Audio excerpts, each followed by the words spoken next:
speaker is Chris Robinson, a personal friend of mine. We're actually talking to him about being part of the leadership training going forward in Sherlock Nation. He is an incredible leader in his own right. He's a up-and-coming superstar in his industry, and we are just blessed to have him speak to us today. What he's going to share with you is very, very important, because I know from past experience at an event like this, you're at an excitement level, you're high, you're excited about where we're going as a company. But how many of you know 2 to 3 days from now, that feeling's no longer there, and you're right back where you were a week ago? Well, he's going to teach you to trust the process. That's the name of his talk today, Trust the Process. And it's going to be a powerful, impactful talk. So let's give it up for Mr. Chris Robinson, certified John Maxwell trainer and speaker.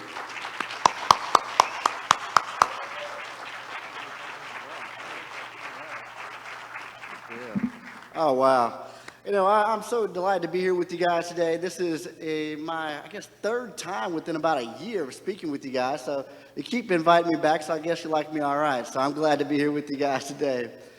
Well, today, I want you guys to do 3 things. And I was sitting back there the entire time going, can I sit there and really stand there and hold this thing? I can't do this. So you guys mind if I move this out the way? All right.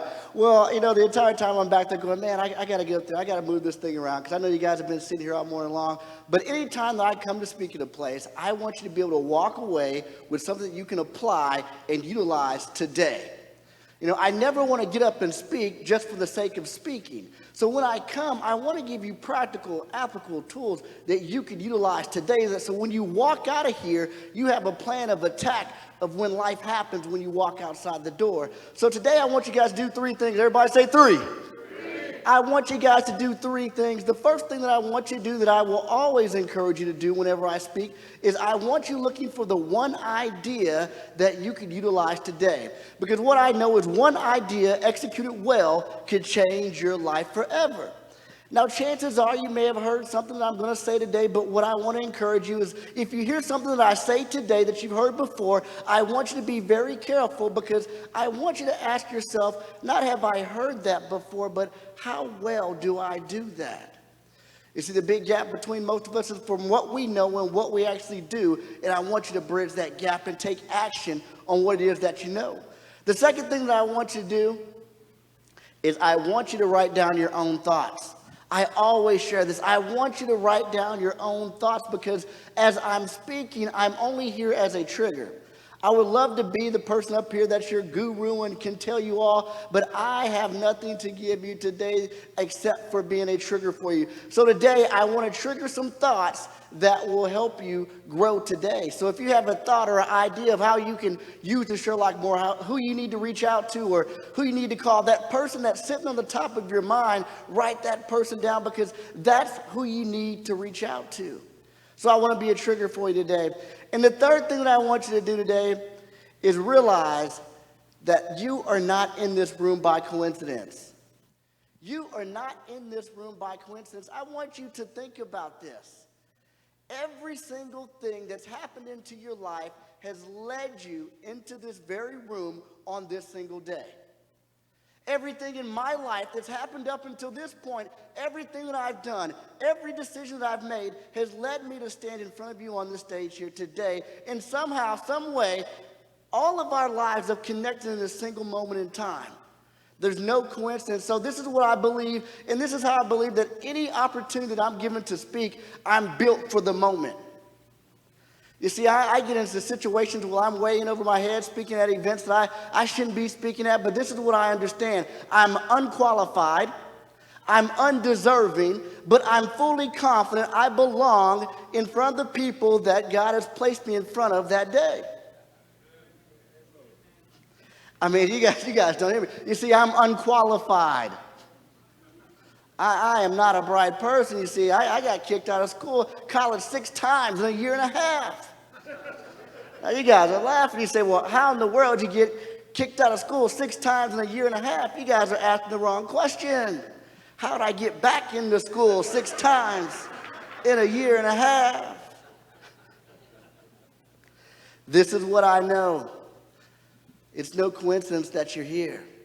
You see, I'm unqualified to speak to you today. I'm undeserving to speak to you today, but I'm fully confident I have something for you today that can alter your life. You see, just 3 days ago, and I love this. There's nothing more I love doing on this planet than speaking to people. 3 days ago, I'm actually speaking to NASA. I'm inside of Denver, Colorado, working with NASA, the Florida Space Institute, and University of Boulder, Colorado. They give me the phone call to come work with this team because they're highly dysfunctional. And I have this one thing that I do well, which is communicate and bring people together. And so they call me for this project, and throughout this entire time, we go through hours upon hours upon hours of dysfunction. I'm certainly just closing my ears because I'm saying it doesn't matter what's happening there. And I'm asking myself, why am I walking the door? How am I walking into the doors of NASA? It was no coincidence. You see, because I was unqualified, I was undeserving, but fully confident I belonged there. And I walked in there and delivered and got done what they wanted to get done. But I was built for that moment. So the only words that I'm telling myself before I step on any stage is that I am built for this moment. And what I'm telling you is that you're here today because you are built for this moment. These trends that Michael's talking about, you're built for this moment. The question is are you going to step into this moment and take it and seize it as yours? So today I'm going to talk to you about trusting this process. So first of all, let's go ahead and give you guys, Michael and Chuck, let's give you guys a round of applause for 3 years of making it inside this business. 3 years. You know, congratulations, guys. You've come a long way. And so today I want to talk about trusting the process. Because this is the part where people, that you want the stuff. You want to be at the $1 trillion. You want to be at the $1 billion. You want to be at the $100,000 a year from doing this thing where you paid your $250 and now you're in. Now you say, well, I want my $1,000 a month. Okay, there's a process. There's somebody that you have to become in order to make that $1,000 a month. There's somebody that you have to become to make that $5,000 a month. There's somebody that you have to become to make that $10,000 a month. Whatever that is, whatever that number is for you, you have to become somebody different. So this is what we have to understand. And so I love this quote by Mandy Hale. She says, what we are waiting for is not as important. What we are waiting for is not as important to us as what happens to us while we're waiting. It's about what's happening to us while we're waiting to become that person. You see, it's the process that makes us. It's the process. You see, everything that we do, we have to understand that it's a cycle. There's a gestation period. It looks like this. It's seed, it's time, it's harvest. But oftentimes we want things just like that. We want it just like that. And there's a gestation period to everything. You know, because how silly would I look if I took some corn seed out of my hand right now, went and threw some in the grass right outside the door and came back tomorrow and said, guys, where's my corn? You guys will look at me and say, Chris, you don't get it. He's a little off. He said he was unqualified, but now we know. He's a little slow. But here's the thing. When you start into this process, there's a gestation period. You sign up, you get started, there's a learning curve. There's people that you have to reach out to. There's things that you have to do. There's a person that you have to become in order for you to reach what it is that you want to reach. You see, but what I know is that there's 3 types of people inside this room right now. There's 3 types of people. You got your people that come inside this organization and they get it. They see the vision, they see the trends, and they're off and running.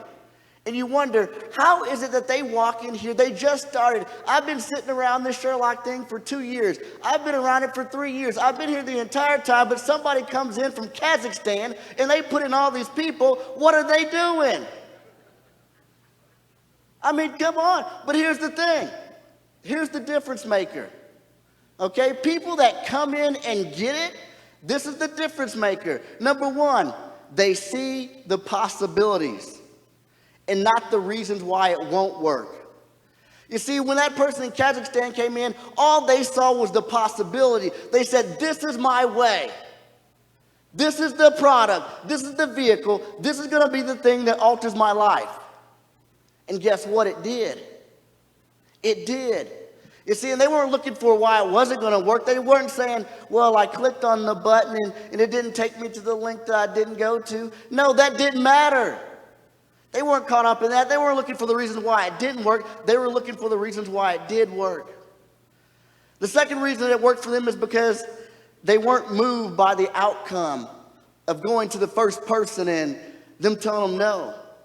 You see, you have to detach yourself from the outcome, because when people say no to you, it's not personal. They're not saying no to you. They're saying no to themselves. They're saying that they're not open, they're not receptive. So you can't take it personal when people begin to say, well, no, I don't want anything to do with that. Oh, I don't want to download that app. And you get offended and you take it personal because you think that it had something to do with you because they didn't want to add the app to their phone. You see, that person in Kazakhstan, they weren't moved by the outcome, but this is what I know. You need to get a result to tweak a result. You have to get a result to tweak a result. So you have to do something. You have to do something. You can't just sit there and keep thinking, well, I'll get started on it someday. You see, and the third thing that successful people do, or that first person does, is that they do it until. What does that mean, Chris? Do it until. You see, they don't set an expiration date on when they're going to quit. You see, some of you have come into this program and said, well, if this doesn't work by summertime, then I'm going to quit. Well, if this doesn't work by fall or by Christmas time, I'm going to quit. You see, you might as well quit today, because it's not going to work by then, because that's the mindset that you have. I think about people that come up to me, they see me speak, and they say, Chris, I would love to speak. I said, great. Come on, I'll do anything I can to help you out. And then they'll come in and they'll begin to speak, or they want to do something. And then they ask me the question, they said, well, Chris, we speak on some of the same topics. Do you believe that we're competition? And I tell them, no, not at all. And then they tell me, well, Chris, I'm having a little bit of trouble getting started with this speaking thing and getting people to let me inside the door. If this doesn't work for me by this date, then I'm quitting. Do you think that we're competition? And I simply smile and say, no. You see, here's the difference. I have no expiration date. When I dedicated my life to impact people's lives, I decided that I was going to do it until. You see, there's no competition to me, because I knew that this was my mission, this was my plan, and I'm not quitting. I went from focused to fixated. You see, what I think about daily is speaking, coaching, training, impacting lives, and that's all that I do each and every single day. I'm fixated. You see, what takes the average to above average is because average people can focus for a period of time, but above average people become fixated on what it is that they want. Think about it. You see, Magic Johnson growing up, he never put the basketball down. Jimi Hendrix, he never laid the guitar down. Steve Jobs never let the sun go down without innovation on his mind. Are you focused or are you fixated? You see, because if you want something, you've got to become fixated. There can't be an expiration date. You've got to do it until. You see, this is what I know, is that you never set unrealistic goals. It's not unrealistic to be a $1 billion company. It's not unrealistic for you to be a $1 billion producer inside this organization. You see, we never set unrealistic goals. We only set unrealistic timelines. And we quit if we don't get there fast enough. You see, the other type of person that walks inside this organization is that they're skeptical and they don't know what to do. You see, they come in kind of lukewarm. They can either go to the left or they can go to the right, but they're just looking for that person to tip them one way or the other.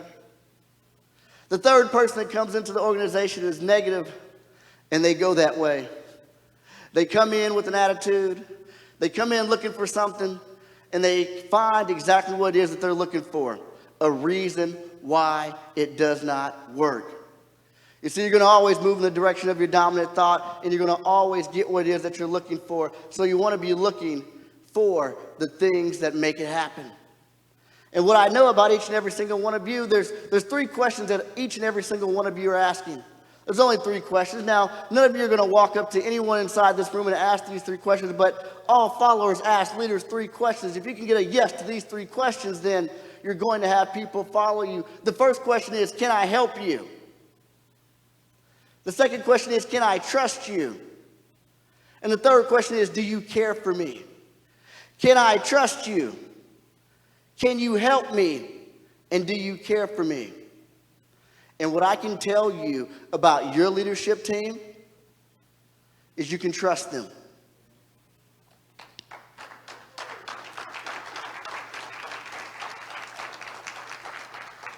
What I can tell you about your leadership team is that they can help you.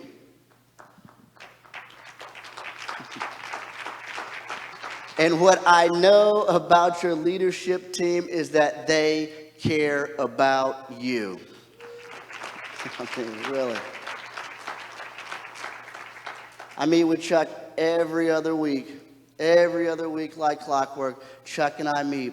We're having leadership discussions. We got a meeting rhythm. And what I know is every single week, his heart is beating to help people move forward. So I don't know you, but if you can't, and I don't know where your belief is in this leadership team, in this organization, but I want to ask you to borrow my belief, because what I know is that his heart and their hearts are right to help you. So here's what I want you to do is I want you to trust the process. But you say, Chris, how do I do that? How do I trust the process? I'm going to give you 5 ways to trust the process.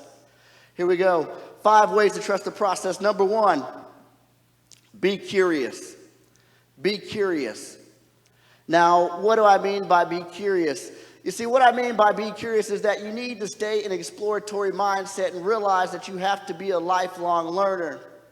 You have to be a lifelong learner. So this is the difference maker. This is the spread, and this is the rub. Wealthy people learn and grow. Poor people think they know. We have to remain curious. We have to remain learners. We have to continuously seek out growth, and we have to stop ourselves from saying these 4 dangerous words of, I've heard that before. You see, when we go into that mindset, we begin to shut down, and we have no ability to give that idea any life. You see, Chuck is doing weekly calls. He's doing weekly calls, and you're saying, well, I've been on that call before. Well, I've been on that call before. It's the same call. No, it's not the same call, because you shouldn't be the same person every time you come back to that call. You shouldn't be the same person every time you come back to this meeting. You see, every time that I see you at this meeting, you should be able to answer a real simple question, which is, what have you learned since we last met? You shouldn't be at the same number of Sherlocks out. You shouldn't be at the same number of people inside your organization. You shouldn't be at the same anything by the time we see each other again. This is just a marker, this event. You see, but what happens between now and the next event, that's the process. And during that time period, you have to remain curious. How do you trust the process? Number 2, you need to be flexible. You need to be flexible. Guys, we're in year number 3 of this company. What does that mean? It's still a baby. It's still a baby. You see, I don't expect my 2.5-year-old to do the things that the 6-year-olds are doing. I don't expect my 3-year-old to do the things that I'm doing. We have to be flexible in this time period. So guess what? There's a new rollout of a platform. I don't know who did the platform, who built it, but this is what I do know. Something's not going to work right. Something's going to go wrong. I don't know anything about it, but this is what I can tell you. Something's not going to be right. But you have to be flexible and know that, hey, this is new. This is part of the process. Not only are you going through the process, but we're going through a process, and we need you to be flexible. So instead of sitting there complaining about it, whining about it, what can you do to be a solution around it? You see, and this is what you have to understand. Now, you've all heard the phrase before, if you find a problem, bring the solution. Everybody's heard that before, but here's what you have to understand. Sometimes you have to bring the whole solution. Because what I know about you is you're paid upon the problems that you solve. So the bigger the problems that you solve, the bigger the pay that you make. The smaller the problems that you solve, the smaller your pay. Solve bigger problems. be flexible. Be flexible. Number one, be curious. Number two, be flexible. The number three, understand that there's work ahead. Understand that there is work ahead. You see, we get excited when we see it's $1 trillion industry. We get excited when we see there's $1 billion industry. We get excited when we see all these numbers here, but guess what? There's work ahead. You can't just sign up and sit. You can't just sign up and sit. You know, that statistic is sickening that Michael talked about. 70% of people that join an organization do nothing, but they have an expectation of getting something. This boggles my mind. 70% of the people that get into this organization do nothing, but 100% of the people that join the organization have an expectation that they're going to get something. Nobody joined with zero expectations. Nobody said, hey, I just want to sign up and I don't expect anything from you guys. Just take my money, it's okay. Not one person. 100% of the people that come in have an expectation, but 70% do nothing. Don't be the 70%. There's work. There's work to be done. It's not easy. It's not fun and all lifestyle. There's some work to be done. I hate to be the bearer in the bad news, but this is what I know, is that if you lock arms, if you set your mind to it, if you get into this thing and do the work, that lifestyle does happen. It does happen, but it takes work. Now, this is different work. This isn't the typical work that you're used to where you clock in, you clock out, you get your check, you walk out the door. This is a little bit different. This is what we call the bipolar roller coaster of entrepreneurship. I mean, some days you're on top of the world. The next day you look in the mirror and say, what am I doing with my life? I know this firsthand. It's up and down, it's up and down, but you see, at the end of this ride, we own the ride. We don't just keep riding on somebody else's ride. This one's yours. Understand that there's work ahead. Number 4, you want to trust this process. Connect and serve others. Connect and serve others. You see, right now, this vision or this goal, this dream that you have, you can protect it inside of a room like this. You see, when you walk outside this room and you're around people that aren't inside this organization or opposed to what it is that you do, your dream is at jeopardy of death. You see, and the best way for this to work for you is to stay plugged in and continue to stay connected and serve others. It doesn't matter if you've heard the same call 100 times, 200 times. You have to stay close to the fire. Otherwise, as you walk away from the fire, it's going to get cold.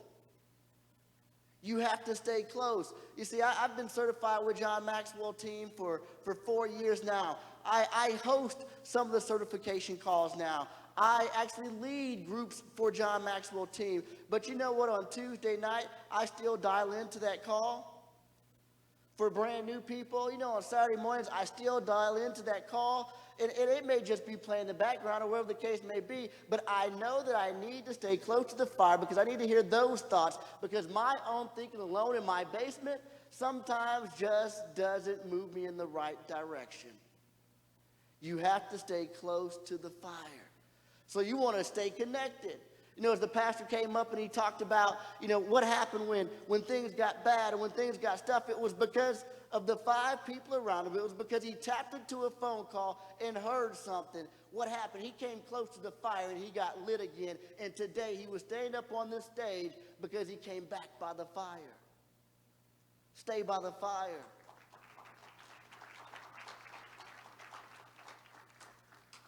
And the 5th thing that you could do, and I'll close with this, is that you have to hold your image. You have to hold your image. What do I mean by that? Is that you have to continuously stay crystal clear on why it was that you came inside this organization. You see, because when you're crystal clear on what it is that you want, you get every single time. When there's clarity in what it is that you want. You have to hold that image because that has to be your guiding light. That has to be the reason that pulls you. 100% of you had expectation when you came into this program. 100% of you said, I'm enjoying this for this reason. What is that reason? And you have to hold that image because when we do that, we're gravitated and we're pulled towards it. You see, I think about, just a couple days ago, I was in Walmart, and I have to share with you guys one of my vices. One of my vices is chocolate chip cookies. I love chocolate chip cookies. In Walmart's bakery, they make this little bag of cookies. It's a little brown bag, sits about yay tall. It's got a little transparent window on the front side, and you can see the 3 little chocolate chip cookies sitting in there. These chocolate chip cookies are 98 cents, $1.03 after tax. Now, I walked out my house, and I was just going to go to Walmart and get me a bag of cookies. Now, I grabbed $1.03, and I went off there, and now, I don't know about you, but it doesn't matter if I'm going to Walmart only for a bag of cookies, but no matter what I go to Walmart for, I'm going to take a full lap around that store, right?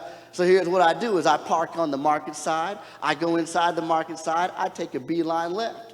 I'm going left, and now I'm getting past the cash registers, and I go ahead and decide to pull out my change out of my pocket because I know I'm going to be looping around to get my cookies back on the market side. Well, I reach in my pockets, I pull out a little cash, and I grab the pennies out of my pocket, but I'm about a penny short. And I go, oh, no, I knew I grabbed $1.03. I do this all the time. It's $1.03, and I only got $1.02. Now, I've got my debit card, but I'm not going to use my debit card at this, and I don't want to walk back out to the car. This is going to break my rhythm. I know I got a dime in here, right? So I continue my pace, but now I've got a need. I need a penny. Now, I've got these 2 other options, but I don't like those options, so what I decided to do is I said, I'm going to find a penny in Walmart. So now here I am. I am on a mission. My entire mission inside of Walmart is this. I'm going to find a penny so that I can have $1.03 to get my chocolate chip cookies. Now, I'm about halfway through the paint section here, and so now I'm looking at the bottom of the shelves. I'm looking for things around. I'm going up and down aisles. I never go up because I am looking for a penny. Now I make my way back through the toy section. Now there's no pennies back here, and I'm thinking there might be some kids back there that might have dropped a penny. I might be in the right place, but to no avail, I did not find a penny. Now I continue on through the store. I'm going through the food section now. I'm back in the market, and I still cannot find a penny, but my hopes aren't out. Because I go, you know what, now I'm starting to think, well, nobody would have their wallet out here. This doesn't make any sense, so the likelihood of change being dropped here doesn't make right. I said, I need to get by the cash register. So I go and grab the bag of cookies. I've got $1.02. I don't have enough money to pay for what I need, but I have enough belief that that penny is going to be here at the counter. Now, this is the most highly likely place that this could happen. I walk up to the self-check. I walk up to number 1. There's no penny there. I walk across to number 2. There's no penny there. I walk to number 3, and right underneath the ledge, there was a penny. Now you say, Chris, it was just a penny. No. You don't understand. It's not just a penny, because what I did with the penny can be done with 1,000, can be done with 10,000, can be done with 1,000,000. I held my image. I continued pursuit despite the obstacles, despite what it looked like. I held the course. I want to encourage you to do the same. It's been an honor and a privilege to be with you guys today. Thank you so much for your time.